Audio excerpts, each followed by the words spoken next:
Friends, you are very welcome on our channels. We want to study related to English literature and give you all the information related to educations in deep. Friends, MA English Literature semester first subject prose and Nehru autobiography, biography and autobiography. First topic birth percentage, Hindi and English translations, and educations and influence.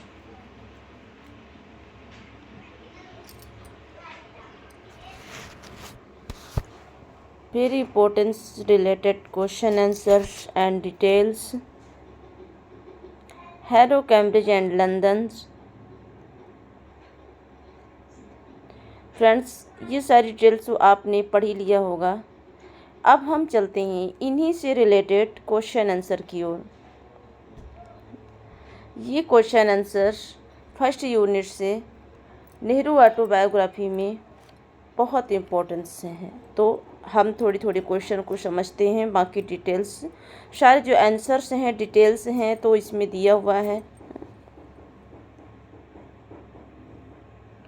जैसे कि first question है, give a critical applications of Nehru autobiography, मतलब नेहरू की आत्मकथा की आलोचना की सराहना करें। Jawaharlal Nehru was born on 14 November, ये तो इनके जन्म हो गए, लेकिन इनमें से थोड़ा सा ये बता रहे हैं कि जैसे कि इसमें अगर उनकी आलोचना की अगर हम सराहना करें तो on only son of perforce present up to spoiled specially so India. जैसे कि कहा जाता है कि अपने भारत की बात करें तो समृद्ध माता पिता के जो इकलौते पुत्र होते हैं, ख़ासतौर पर ये भारत में देखा जाता है, कहते हैं ना कि वो बड़े घर के हैं, एक बेटे हैं तो मतलब बिगड़ैल होते हैं। तो यहाँ पे कुछ उनकी आलोचना की सराहना करते हैं कि उनको सारी सुख सुविधाओं को ध्यान में रखा गया, फिर भी आज वो कहाँ से कहाँ एक बड़े नेता के रूप में कहलाए। तो ये जो हमारा फर्स्ट आंसर है तो ये इसी से रिलेटेड है। अब हम चलते हैं सेकंड आंसर की ओर। Give a brief assignments of multiples dimensions of Nehru prose styles. Nehru की जो पेशेवर शैली की अनेक आयामों का संक्षिप्त मूल्यांकन दीजिए। उनकी मतलब प्रोस स्टाइल है। Writer flawless English prose Nehru has been highly admired all the world over. तो क्या कह रहे हैं यहाँ पे, निर्दोष मतलब बेदाग अंग्रेजी गद्य लेखक के रूप में नेहरू की पूरी दुनिया में अत्यधिक प्रशंसा की गई है। तो यहाँ पर नेहरू की मतलब जो प्रोस स्टाइल है, जो मतलब बेदाग एक सच्चे लेखक के रूप में उनकी मतलब पूरी दुनिया में अत्यधिक प्रशंसा की गई। तो ये सारे डिटेल्स हमारे जो हैं आंसर सेकंड में हैं।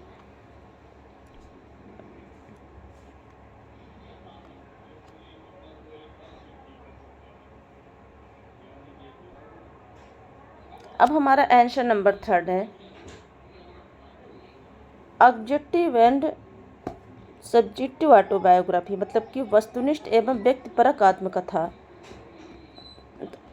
तो हम पढ़ते हैं जैसे कि the autobiography like the biography begin as a narrative of event but very early is its history of discovered that to achieve its full purpose.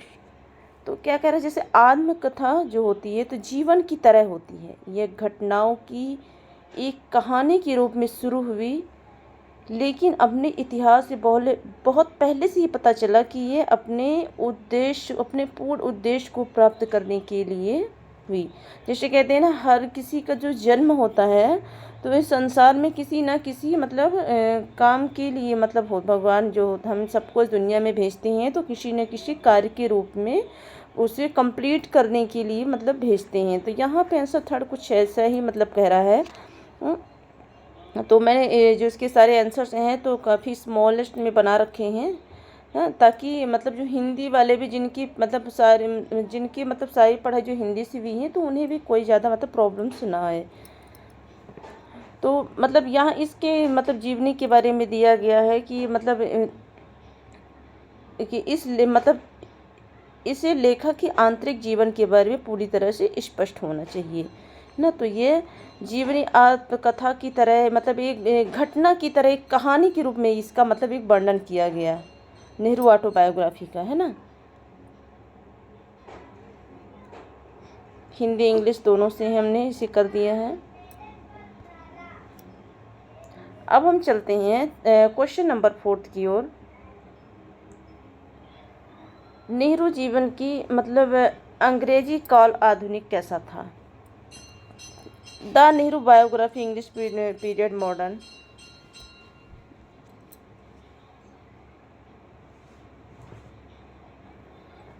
Nehru was convinced that India would have adopted socialism.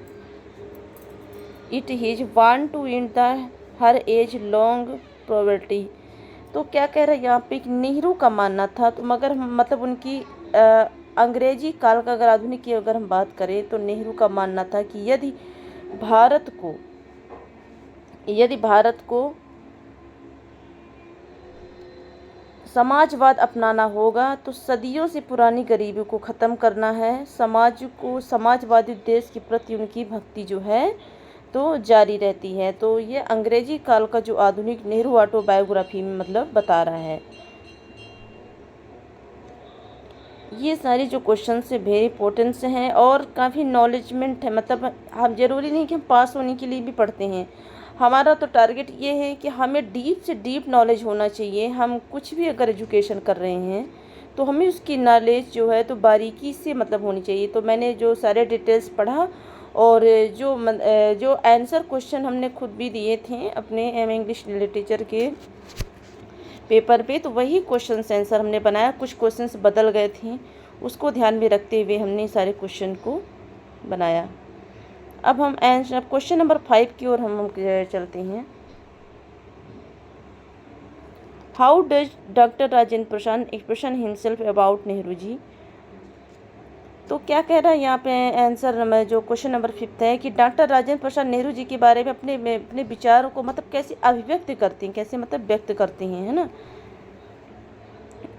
Jawaharlal Nehru enjoyed the enviable positions of India English force.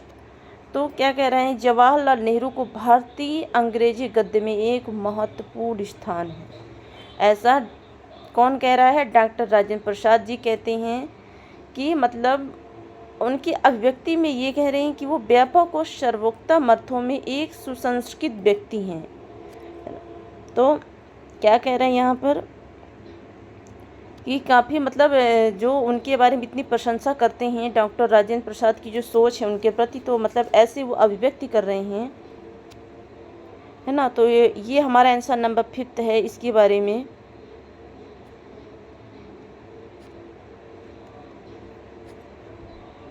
अब हम चलते हैं answer number 6, हिस्टोरियल pros.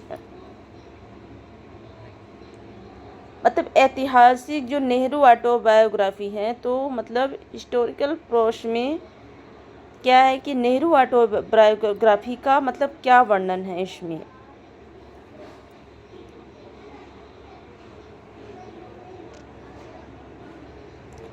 The glimpse of world history 1934 in epical scope and the consist of letters written to his together India from the presence of drawings 1930 to 3030।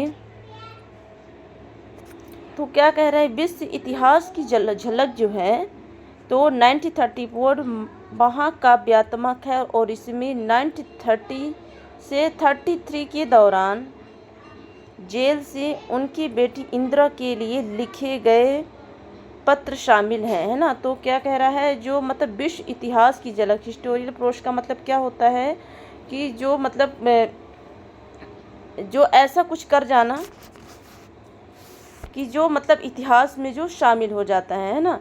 तो क्या कह रहे हैं, विश्व इतिहास की झलक में जब उनके बारे में मतलब काफ़ी वर्णन किया गया, तो 1934 में महाकाव्य है, और इसमें जो 1930 से 33 के दौरान उन्होंने जेल में उनकी बेटी इंदिरा के लिखे गए जो पत्र शामिल हैं, तो वो हिस्टोरियल प्रोज के द्वारा मतलब इसमें अभिव्यक्त किए जाते हैं कि ये मतलब जो उन्होंने पत्र लिखे थे तो काफ़ी मतलब दिलचस्प और आकर्षक मतलब कहानी थी इसमें।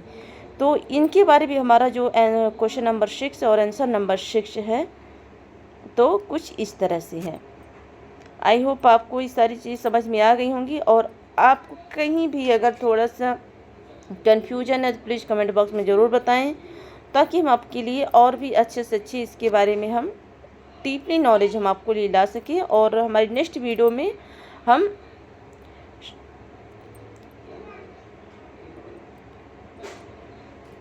हम नेक्स्ट वीडियो में माई स्टोरी के बारे में हम वीडियो बना रहे हैं, जो कि हमारा नेक्स्ट चैप्टर पे है।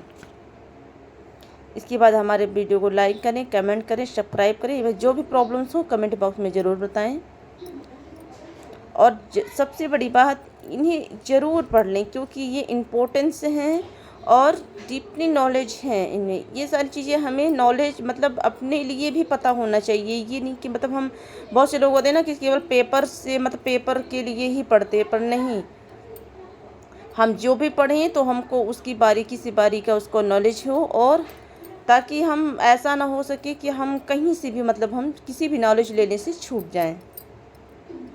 तो ये जो 6 क्वेश्चन हमने बनाया है, जो खुद मैंने पेपर दिया, और जो मतलब पेपर बदल गए थे, तो अब जाके तो मैंने उनसे भी लेके मैंने थोड़ा सा डिटेल्स किया और फिर इनको जाके हमने बनाया। तो प्लीज़ इनको ज़रूर पढ़ लीजिएगा। धन्यवाद।